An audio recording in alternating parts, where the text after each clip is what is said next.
गौतम एक पल को उसके सामने खुद को बूढ़ा सा महसूस करने लगा, जैसे उसकी शादी एक औरत के साथ नहीं बल्कि किसी बच्चे के साथ करवा दी गई हो। गौतम अपनी सोचों के ताने बाने बुनता उसके चेहरे को बड़ी गौर से देख रहा था, जब अचानक उसकी नजरें चुप बैठी मोहिनी की उन गहरी निगाहों से टकराई जिस पर अभी तक गौतम की सोच नहीं पहुंची थी। वह एकदम ठिठक गई। उसकी आंखें जो ऐसा असर दिखा रही थी जैसे बहुत समझदार हो उससे बातें कर रही हो, एक अजीब सी कसमुकस थी उन आंखों में जो गौतम के दिल को अपनी तरफ खींचने लगी थी। तभी वह खुद को संभालता उसके सामने अपनी ठाकुरों वाली शान में आता हुआ बोला, मैंने तुम्हारी बड़ी तारीफें सुनी थी मेहमानों के मुंह से। ये मोहिनी है, लेकिन तुम तो बच्ची हो। मैंने सोचा भी नहीं था कि मेरी जिंदगी की जीवन साथी एक बच्ची निकलेगी। मुझे क्या अब तुम्हें पहले पाल पोस कर एक औरत के रूप में ढलने का इंतजार करना होगा? जिंदगी के जीवन साथी के तौर पर मेरी सोच एक बच्ची नहीं बल्कि भरपूर औरत की थी, जिसके साथ मैं अपने जीवन के आनंद ले सकता था। मेरे कदम से कदम मिलाकर चलती, लेकिन तुम्हें देखकर लगता है जिसे तुम्हें कुछ मालूम ही नहीं। ये मत समझना कि मैं औरतों के पीछे भागने वाला मर्द, उनके बारे में बड़ी दिलचस्पी लेने वाला आदमी हूँ, लेकिन मेरी अपनी भी कोई सोच है। अपने धर्मपत्नी के लिए मोहिनी, जो गौतम की बातों को सुनकर नासमझी से हैरान होती हुई बस उसे देखे जा रही थी। गौतम को लगा वह अभी उससे कुछ कहेगी, लेकिन वह अपने होंठ सीकर बस चुप बैठी थी। मैं बहुत थक गया हूँ, आराम करना चाहता हूँ। तुम भी कपड़े चेंज करके आराम कर लो। जब गौतम को हार मानकर उसके पास से उठना पड़ा, वरना शायद वह सारी रात ऐसे ही मूर्त बनी बैठी रहती। अगले दिन सुबह पूजा आराधना के टाइम उसने आंख खोल कर देखा तो कमरे के अंदर कोई नहीं था। वह एक पल को घबरा गया कि नई नवेली दुल्हन है, आखिर कहाँ है। जब उसने बरामदे में बने तुलसी के पौधे के पास मोहिनी को देखा, जो पूजा करने में बहुत व्यस्त थी, इसका मतलब था कि उसकी माँ की तरह ये औरत भी बहुत ही धार्मिक और धर्म को मानने वाली है। गौतम को ये मंजर देखकर अच्छा नहीं लगा। जब उस लड़की के तरफ से मुंह फेर कर फिर गहरी नींद की वादियों में डूब गया। सुबह देर से उठने के बाद गौतम बिना मोहिनी पर नजर डाले घर से बिना किसी को कुछ बताए चला गया, और अब सुबह से रात होने को आई थी। गौतम का कोई अता पता नहीं था। शादी का दूसरा दिन था। अब तो ललिता भी उसकी हरकत से परेशान हो गई। जब उन्होंने मोहिनी को उसके कमरे में जाकर आराम करने को कहा, सर झुकाकर मासूमियत से वह उनके हुक्म को मानती अपने कमरे में आ गई। गौतम बंगले के दरवाजे से अंदर आता दिखाई दिया। ये क्या तरीका है गौतम बेटा? शादी का दूसरा दिन है और तुम अपनी नई नवेली दुल्हन को यूं इस तरह अकेले छोड़कर कहाँ घूमते फिर रहे हो? वो क्या सोच रही होगी तुम्हारे बारे में? ललिता जी नाराज नजरों से बेटे को देखते हुए शिकायत भरे अंदाज में बोली थी। कुछ नहीं सोच रही होगी, क्योंकि उसके पास मैच्योर औरत का दिमाग ही नहीं है। अभी बच्ची है, और आपने शायद मुझसे कहा था कि मैं जो मर्जी करूं शादी के बाद। अब तुम मेरी शादी हो गई है, आपने अपनी मर्जी तो कर ली, अब मुझे मेरी मर्जी की जिंदगी जीने दो। मुझे मेरे हाल पर छोड़ दो। ये थानेदारों की तरह मुझसे सवाल जवाब करना बंद करो। गौतम बदतमीजी से बोला। आगे बढ़ने लगा जब उसने अपने पीछे माँ के गम में डूबी आवाज सुनाई दी। आज जिस मोहब्बत का दम भरते फिर रहे हो ना, उस बदचलन औरत के साथ संबंध बनाए हुए हो ना, याद रखना ये सब तुम्हारे बुरे कर्मों में लिखा जा रहा है। फिर अगर इस तरह गलत संबंध के बाद भी तुम शादी कर लेते हो, अपनी धर्म पत्नी पर ध्यान नहीं देते, तो भी तुम्हारे ऊपर पाप लिखा जाएगा। तुम उस गलत रिश्ते में कभी भी खुश नहीं रह सकते। किसी न किसी दिन तो एक दूसरे से नफरत हो जाएगी जब उस बदचलन लड़की को किसी और के बाहों में देखोगे, क्योंकि तुमने एक पवित्र रिश्ते की शुरुआत की है, उसके बाद भी तुम बाहर उस बदचलन लड़की के साथ गलत संबंध बनाकर बैठे हो। तुम कभी खुश नहीं रह पाओगे। सबसे पवित्र रिश्ता पति पत्नी का रिश्ता होता है। इस रिश्ते से भगवान भी इतना खुश रहता है। तुम ऐसे रिश्ते को धुतकार रहे हो। भगवान तुम्हें कभी खुश नहीं रखेगा। दुनिया में कई लोग आपकी इज्जत और कदर और मोहब्बत का दावा करेंगे, लेकिन हकीकत में इज्जत सिर्फ उसने की जो तुम्हारी जीवन संगनी होगी, क्योंकि इज्जत सिर्फ पवित्र रिश्ते में, लेकिन सिर्फ वो आत्माएं जिसमें डर हो, जिसको पवित्र मोहब्बत की कदर हो। अब भी वक्त है मेरे बच्चे, अपनी आंखें खोलो, सही और गलत को पहचान लो, अच्छे और बुरे कर्मों में फर्क करना सीखो, क्योंकि भगवान की नाफरमानी में सिर्फ रुसवाई मिलती है। ललिता दुख भरी आवाज में उसे समझाती रुकी नहीं थी। गौतम माँ की बात सुनता रहा। उनके शब्दों के असर से दिल की हिलती दीवारों को रोक नहीं पाया। बड़ी मुश्किल से वह कदमों को घसीटता अपने कमरे की तरफ बढ़ा, जहाँ उसे लग रहा था कि उसकी पत्नी उसका बेसब्री से इंतजार कर रही होगी और बेताबी से उसका स्वागत करेगी। उसे पूछेगी कि आप अब तक कहाँ थे। उसके नखरे उठाएगी, उसके आगे पीछे फिरेगी। वह अपनी मर्दाना फितरत और सोच लिए अंदाज में दरवाज़ा खोला। जैसे ही कमरे में दाखिल हुआ तो उसकी हैरानी का ठिकाना नहीं रहा। उसकी पत्नी सामने भगवान की मूर्ति लिए बैठी थी, जिसे देखकर अब गौतम का मूड खतरनाक हद तक खराब हो गया था।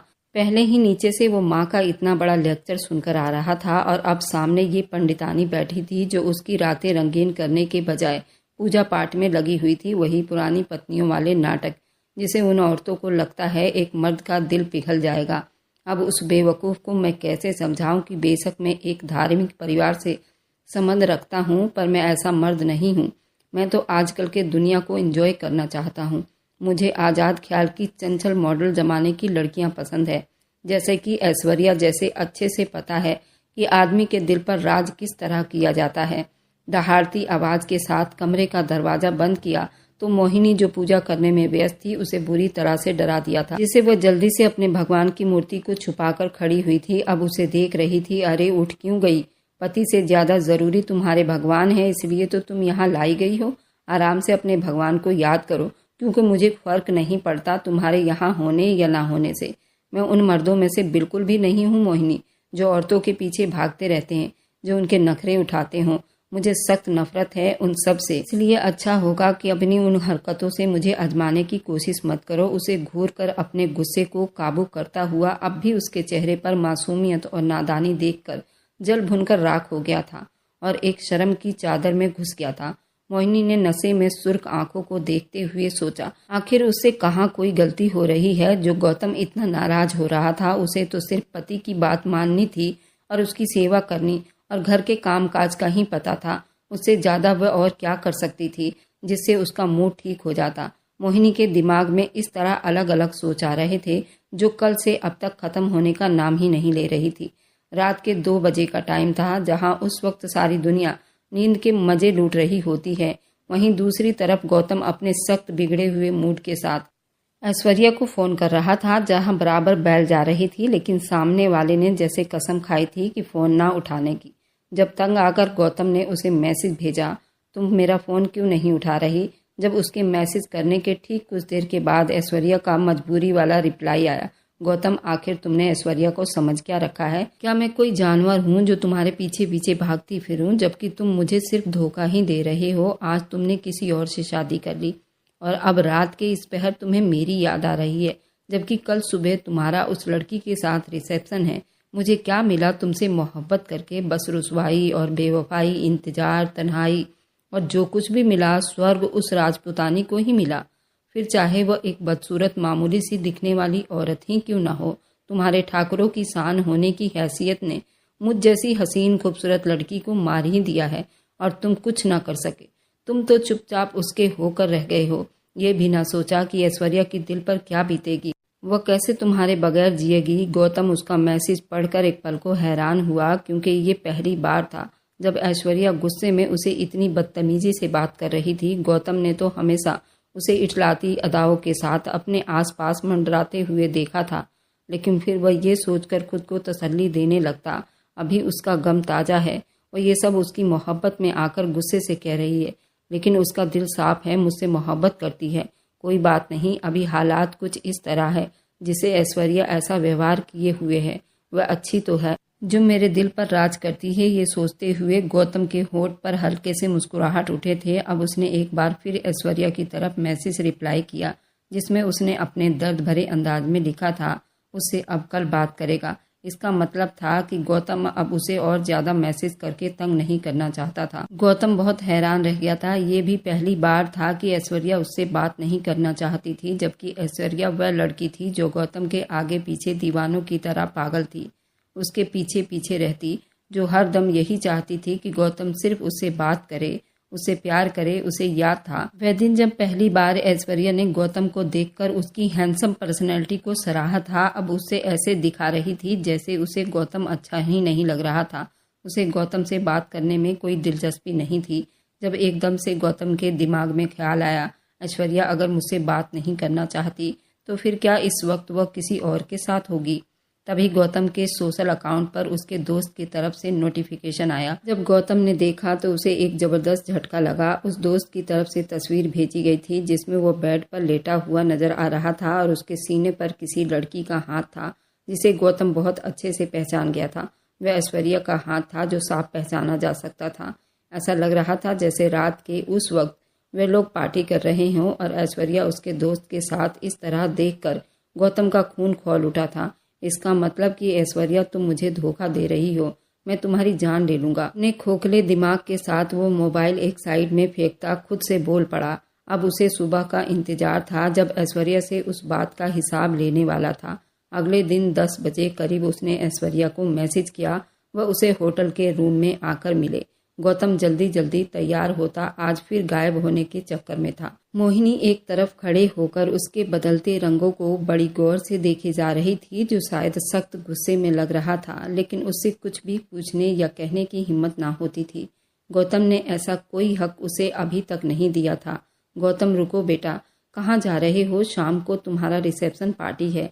इससे पहले वह गाड़ी का दरवाजा खोलकर अंदर बैठता जब ललिता की दुख भरी परेशान सी आवाज आई, मैं किसी जरूरी काम से जा रहा हूँ, वक्त पर आ जाऊंगा, परेशान न होना।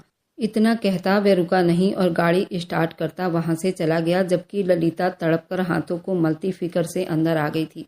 पहली बार इधर उधर फिक्र में चक्कर काटता ऐश्वर्या का इंतजार कर रहा था। दरवाजा खोलकर डार्क कलर की नाइटी पहने भद्दा सा मेकअप किए ऐश्वर्या अंदर आई और गौतम को उसे देखकर वहीं बस हो गई। जब वह शेर की तरह उस पर दहाड़ता, उसका गला दबाए एक झटके से उसे दीवार से लगाकर उस पर चिल्लाया था, तुम्हारी हिम्मत कैसे हुई कि तुम मेरे ही दोस्त के साथ रात के इस पहर अकेली उसके साथ अपनी रातें रंगीन करो, वह भी उसके बेड पर उसके करीब होकर।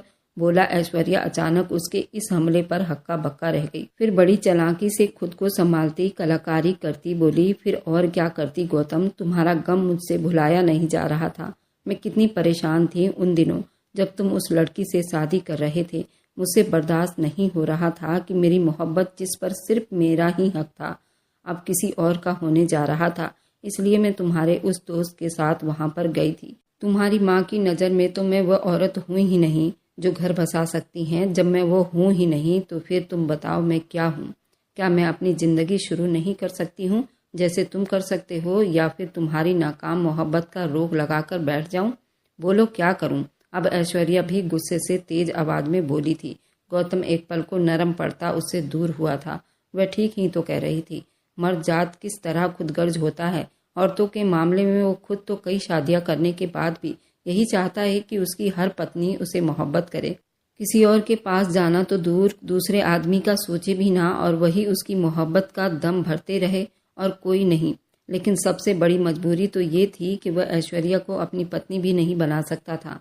फिर वह किस हक से उसे किसी दूसरे के पास जाने पर सवाल उठा रहा था और गुस्सा हो रहा था।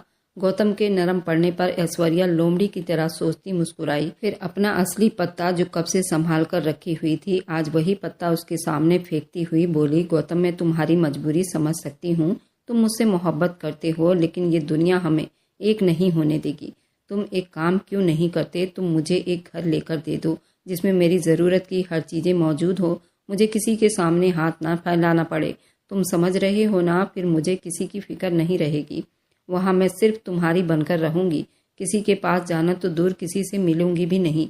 तुम्हारे परमिशन के बिना। ऐश्वर्या बड़ी प्यार से उसे अपने शीशे में उतार रही थी। बड़े नखरे में बोली। जब गौतम को एक पल के लिए याद आया जो कुछ उसने सुन रखा था कि पहले जमाने की बदचलन कुल्टा औरतें यही सब किया करती थी, ठाकुरों के साथ इस करने का मुआवजा लिया करती थी, फिर उनके साथ बिना किसी पवित्र रिश्ते के ऐसे ही रहा करती थी जैसे उनकी खरीदी हुई गुलाम हो, और उनकी ईमानदारी उन ठाकुरों के साथ तब तक रहती जब तक वह उनका मुंह पैसों से भरते रहते। उन औरतों के पास अमीर ठाकुरों की कोई कमी नहीं थी। गौतम पलटकर गहरी नजरों से उसे चुप होकर देखता रहा। ठीक है, अगर तुम्हारी यही छोटी सी इच्छा है तो मैं एक घर तुम्हारे नाम तो कर ही सकता हूँ।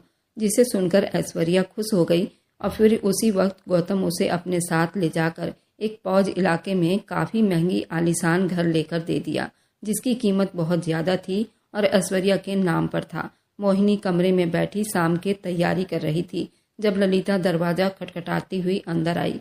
क्या तुम जानती हो मोहिनी, गौतम इस वक्त कहाँ गया है?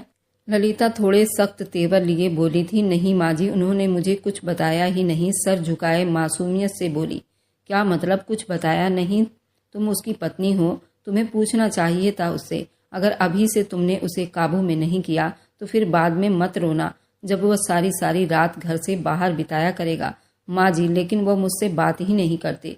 अब की बार घबराई घबराई सी बोली। देखो मेरी बच्ची, एक पत्नी का काम होता है कि पति का ख्याल रखे, साथ साथ उससे मोहब्बत भी करे, उसका पूरा ध्यान दे, उसे खुश रखे ताकि वो बाहर ही ना जाए। अब मैं तुम्हें कैसे समझाऊं? बात इतनी सी है कि मुझे अब इस ठाकुर खानदान का वारिस चाहिए, इसलिए मैं तुम्हें ब्याह कर लाई हूँ, वरना गौतम को कोई कमी नहीं थी हसीन लड़कियों की। ललिता अब बड़ी मोहब्बत से उसे समझाती हुई बोली थी, जिसे मोहिनी को हौसला मिला जब उसने खुलकर बोलना शुरू हुई। लेकिन माँ, वो मेरे करीब नहीं आते। जिसे सुनकर ललिता दंग रह गई। ऐसा कैसे हो सकता है? जरूर तुम उसे रोकती हो, नखरे दिखाती हो, जबकि मैं अपने बेटे को अच्छे से जानती हूँ। वह खुले दिमाग का मालिक है। वह अगर करीब नहीं आता तो तुम्हें उसके करीब जाना होगा, उसके जज्बातों को, एहसासों को अपनी मोहब्बत की जकड़ में लेना होगा। मोहिनी उनकी बात सुनकर शर्म से पानी पानी हो गई। वह अजीब सी उलझन का शिकार हुई थी और सोचने लगी, जब वो मर्द होकर, उसका पति होकर उसके पास नहीं आ रहा, वह नाजुक सी लड़की होकर जिसने आज तक कभी किसी लड़के को अपने आसपास नहीं देखा था, तो आज कैसे वह अपने पति को अपनी मोहब्बत के लिए उसका सकती थी। ये सब सोचते हुए उसके नाजुक जिस्म कांपने लगा था। शायद मुझ में ही कोई कमी रह गई है जो मैं उनके दिल तक नहीं पहुंच पा रही। शाम को जब वो घर आया तो उसने मोहिनी को हसीन दुल्हन की तरह सस्ते संवरते सामने बैठे देखा, बल्कि लाल रंग की मोतियों का काम किया हुआ बारीक सी साड़ी जो उस पर बहुत जच रही थी और आज वह बला की खूबसूरत लग रही थी। मोहिनी अचानक गौतम को देखकर शर्म से लाल हो गई। गौतम, जिसका मूड पहले से ही ऑफ था क्योंकि वह इतना बड़ा घर जिसकी कीमत करोड़ों की थी ऐश्वर्या के नाम कराया था, अब एक अजीब से एहसास से लड़ रहा था। उसने ऐश्वर्या को आज अपने दिल से उतरता हुआ महसूस किया, लेकिन जब उसने मोहिनी को उस रूप में देखा तो एक पल को उसका दिल धड़का था। उसने अनजाने में ऐश्वर्या का तुलना मोहिनी से किया। वह कितनी मासूम और कितनी खूबसूरत और कितनी पर्दे वाली और भला की खूबसूरत लग रही थी, और ऐश्वर्या इतने मेकअप करने के बाद आज मुझे बूढ़ी नजर आ रही थी। और मोहिनी उसके आसपास उसका ख्याल रखती, ना कभी कोई शिकायत करती थी, ना कोई फरमाइश। वह कितनी प्यारी औरत थी। अपनी सोच को झटकता, अब उससे नजरें चुराता वह शाम के फंक्शन के लिए तैयार होने चला गया। रिसेप्शन पार्टी में हर कोई उन दोनों को साथ देखकर तारीफों के पुल बांध रहा था। कोई उन्हें कुछ कहता तो कोई उन्हें कुछ कह रहा था। वे दोनों एक साथ इतनी खूबसूरत और कमाल की जोड़ी लग रही थी जिसे एक दूसरे के लिए ही बनाए गए हों। गौतम और मोहिनी निगाहें बचा बचा कर चुपके से एक दूसरे को देख रहे थे, लेकिन कुछ कहने की हिम्मत दोनों में न थी। मोहिनी ने भगवान का नाम जाप करके रिसेप्शन का टाइम खत्म किया था। जब सभी घर वाले थके हारे घर पहुंचे, रात काफी हो चुकी थी। गौतम ने देखा मोहिनी सामने बेड पर बैठी अपनी चूड़ियां उतार रही थी, जो लंबी पलकों की झालर से शर्म हया से कभी झुकाती कभी उठाती, जैसे उससे कुछ कहना चाहती हो। गौतम के होठों को मुस्कुराने पर मजबूर कर दिया। उससे रहा नहीं गया जब वो बोल उठा, क्या कोई बात है दिल में जो कहना चाहती हो? मोहिनी, जो अपनी ही सोचों के भंवर में फंसी हुई थी, अचानक गौतम की बात सुनकर छटपटाई थी। वो मैं क्या बकरी की तरह मैं कर रही हो? बोलो साफ साफ क्या कहना चाह रही हो? मैं तुम्हें कोई खा नहीं जाऊंगा। गौतम उसकी घबराहट का मजाक उड़ाकर बोला। आज न जाने क्यों उसे मोहिनी पर प्यार आ रहा था। माँ जी, अब ठाकुर परिवार का वंश देखना चाहती हैं। वह आपकी औलाद को गोद में खिलाना चाहती हैं, लेकिन आप शायद मुझे कम उम्र की बच्ची समझ रहे हैं, या शायद आप अपने काबिल मुझे नहीं समझते। उदास सी नरम आवाज में पहली बार उसने अपने दिल की गहराइयों से बोला था। शर्म तो बहुत आ रही थी, लेकिन अब ये मजबूरी थी। गौतम एक पल को उसकी बात सुनकर हैरानी में पड़ गया था। फिर उसके करीब आया, बड़ी प्यार से उसके गुलाबी दोनों गालों को अपने हाथों से पकड़कर ऊपर किया था। गौतम अपनी शरारत भरी आंखों से मुस्कुराकर बोला, अच्छा माँ जी चाहती हैं वारिस, या फिर आप ये दिल के जज्बात बेकाबू हो रहे हैं मुझे देखकर? उसकी बात सुनकर मोहिनी छटपटा सी गई थी। नहीं नहीं, ये तो माँ जी ने कहा है। अब की गौतम नाराजगी से उसके पास आते हुए बोला, क्या मतलब माँ जी ने कहा है? क्या तुम्हारा कोई दिल नहीं है? तुम्हें मुझे देखकर कोई एहसास, कोई जज्बात नहीं जागे? क्या तुम मुझसे मोहब्बत नहीं करती? जबकि ज़्यादातर पत्नियां तो अपने पति से पहली नज़र में मोहब्बत कर बैठती हैं। इसका मतलब तुम सच में बच्ची हो। मोहिनी उसकी बातों को सुनकर नम आंखों से उसकी तरफ देखने लगी। जब गौतम का दिल बहुत जोर जोर से धड़कने लगा। वह तो मजाक कर रहा था। उसने प्यार से उसका चेहरा अपने हाथों के प्याले में लिया, फिर पूछा, क्या सच में तुम्हें मुझसे मोहब्बत नहीं? गौतम बड़ी आस लिए उसके हसीन आंखों में डूबा हुआ पूछने लगा। जब मोहिनी धीरे से उसके सीने से लगकर बोली, आप दुनिया के पहले इंसान हैं गौतम, जिसे मैंने दिल की गहराइयों से चाहा है, लेकिन कहने की हिम्मत न कर पाई।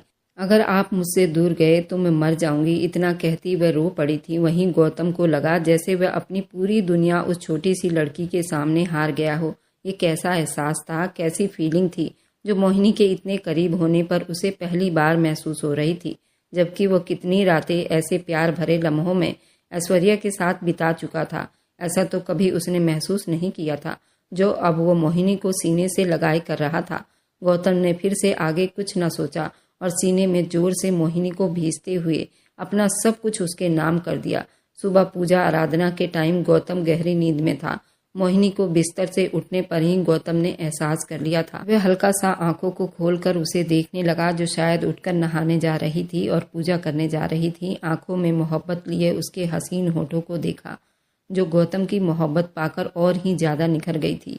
एक सुकून था जो मोहिनी के पास उसे मिला था।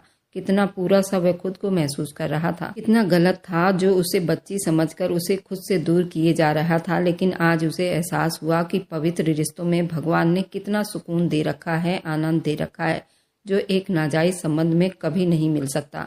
उसे ये बात याद आई कि भगवान पति पत्नी के रिश्ते को किसी पूजा आराधना से कम नहीं समझता। लेकिन एहसास था जो आज पूरी तरह उसको लपेटे हुए था। अब तक जो पाप उसने किए थे, जानकर या अनजाने में, वह सब एक एक करके उसके आंखों के सामने आते जा रहे थे और उसे शर्म में डुबो रहे थे। जब एक झटके से बेड से उठता वह वॉशरूम में जाने लगा, मोहिनी जो उसके जल्दी उठ जाने पर हैरान थी, बोली, आज आप इतनी जल्दी कैसे जाग गए?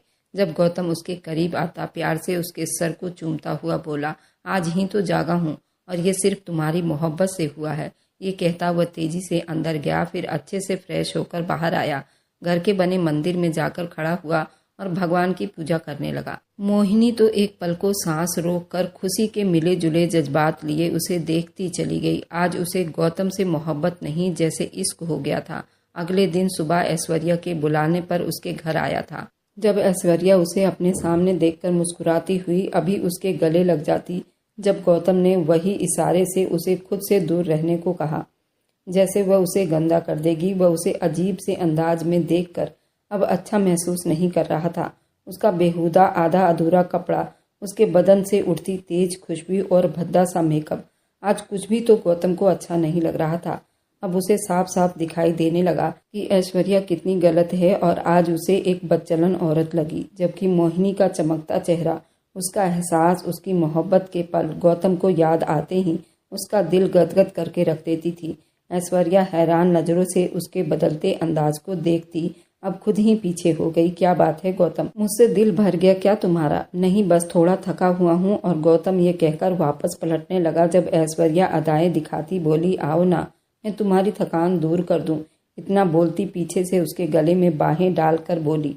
जब गौतम ने उसे खुद से झटका, ऐसा पहली बार था जब उसके पास आने पर अजीब सा महसूस कर रहा था। ये घर लेते वक्त उसने सोचा था वह यहाँ ऐश्वर्या के साथ बेफिक्र होकर पूरी पूरी रातें अपने रंगीन करेगा। वहीं अब उसे एक पल भी खड़े रहना बर्दाश्त नहीं हो रहा था। जब वह तेजी से वहां से बिना कुछ कहे निकलता चला गया और सीधा बंगले पर पहुंचा, जहां उसने देखा उसकी प्यारी सी पत्नी पूजा आराधना में मगन भगवान से प्रार्थना कर रही थी। उसे मोहिनी पर ढेरों प्यार आया। जब वह बेकाबू होकर आगे बढ़ता, उसे पीछे से पकड़ते हुए चूमने लगा। उसे वह सारी बातें याद आने लगी जो हर मोड़ पर उसकी माँ उसे समझाने के लिए कहा करती थी। वो ललिता के पास आया, उनके कदमों में बैठकर बहुत प्यार से उन्हें देखकर बोला, आपने क्यों कहा था कि शादी के बाद मैं जो मर्जी करूं, जबकि ये पाप था? आप जानती थी। आपने मुझे उसकी परमिशन क्यों दी? क्योंकि मैं चाहती थी कि तुम खुद बुराई और अच्छाई में फर्क करो। जो सुकून अच्छे रिश्तों में भगवान ने दे रखी है, वह नाजायज रिश्तों में नहीं मिलेगी। गौतम अपनी माँ की बातें सुनकर हैरान रह गया। आसमान पर चमकते तारों को गौर से देखते हुए अपनी पिछली जिंदगी में किए गए पाप का हिसाब ले रहा था जब उसे अपने दोस्त अंश का फोन आ गया। यार गौतम, क्या मस्त चीज दी है तुमने तो सच में मेरा दोस्त होने का कर्तव्य निभाया। गौतम ने फोन उठाया ही था जब अंश की नशे में डूबी हुई आवाज सुनाई दी। किसकी बात कर रहे हो? गौतम ने नासमझी से सवाल किया। अरे ऐश्वर्या की, वही जिसे तुम डेट कर रहे थे, लेकिन अब शायद शादी के बाद उसे मुंह भी नहीं लगा रहे। अब की बार गौतम को बहुत गुस्सा आया। मुंह संभाल कर बात करो अंश, ऐश्वर्या ऐसी लड़की नहीं है। अब उसका जवाब सुनकर अंश जोर जोर से हंसता हुआ बोला, गौतम वो कैसी लड़की है ये तो मैं तुम्हें बताता हूँ। वह सिर्फ तुम्हारे साथ नहीं बल्कि कई मर्दों के साथ बिस्तर की खूबसूरती बन चुकी है। हाँ, फिलहाल तुम उसके इश्क में इतना डूब चुके थे कि देख ही ना सके। अंश के शब्द जैसे आग के अंगारे थे जो गौतम के जिस्म को छलनी छलनी कर रहे थे। वो क्या कह रहा था? उसे अपने कानों पर यकीन नहीं हुआ। तुम झूठ बोल रहे हो। अब की बार गौतम चीखा था। अच्छा, यकीन नहीं आता तो जाओ जाकर देखो ऐश्वर्या इस वक्त किसके बाहों का हार बनी है। अंश उसे एक एड्रेस सेंड करता हुआ बोला। जब गौतम तेजी से गाड़ी दौड़ाता अंश के दिए गए एड्रेस पर पहुंचा तो उसकी हैरानी का ठिकाना न रहा। ऐश्वर्या नशे में धुत एक अमीर आदमी के गोद में बैठी हंस रही थी। ऐसा लगता था जैसे उसे बहुत तकलीफ हो रही हो। गौतम की आंखों में खून उतर आया।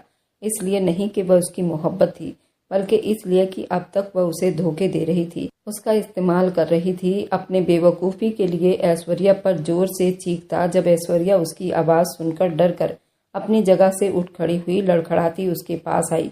गौतम, तुम यहाँ कैसे आए? जब गौतम एक थप्पड़ जोर से उसके मुंह पर दे मारा और उसने उंगली उठाकर उसे वार्निंग की, अपने गंदे मुंह से मेरा नाम मत लेना। मैं तुम्हें समझने में बहुत देर कर दी, लेकिन अब मैं तुम्हारी हकीकत जान गया हूँ। तुम असल में अपना जिस्म बेचने वाली एक गंदी औरत थी जो अपने झूठे हुस्न और नखरों से मुझे फंसाने की कोशिश में लगी हुई थी। खैर, आज मैंने सब कुछ अपनी आंखों से देख लिया है। अब मैं तुम्हारे जाल में फंसने वाला नहीं। गौतम गुस्से से वहां से घर चला आया।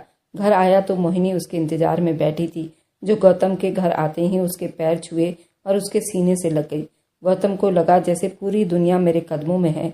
मोहिनी को चूमता उसे खुशी से गोद में उठा लिया। मोहिनी भी उसके इस तरह प्यार करने से तड़प उठी। मोहिनी को लगा जैसे पूरी दुनिया उसके कब्जे में है। इसी तरह अब उनका प्यार रोज एक नया इतिहास लिखती थी और कुछ दिनों के बाद उन दोनों की एक प्यारी सी बेटी हुई, जिसे गौतम देखकर खिल उठा था। और मेरी वीडियो जहां से भी आप लोग देखते हैं, कमेंट में अपने शहर और राज्य का नाम जरूर बताइए। मुझे आप लोगों के कमेंट पढ़ने में बहुत ही आनंद आता है और उन सभी का मैं बहुत बहुत धन्यवाद करना चाहती हूँ जो लोग मेरी वीडियो को देखते हैं और लाइक करते हैं और आगे शेयर करते हैं। अगर आपको आज की कहानी पसंद आई है तो वीडियो को जरूर लाइक कीजिएगा और अपने दोस्तों के साथ शेयर भी कीजिएगा। और हाँ, अगर आपने अभी तक मेरे चैनल को सब्सक्राइब नहीं किया है तो ज़रूर सब्सक्राइब कर लें। मिलते हैं हम अपनी कल की एक और नई दिलचस्प कहानी के साथ। मुझ पर सदा अपना प्यार और स्नेह बनाए रखें। सभी को मेरा प्यार भरा नमस्कार दोस्तों।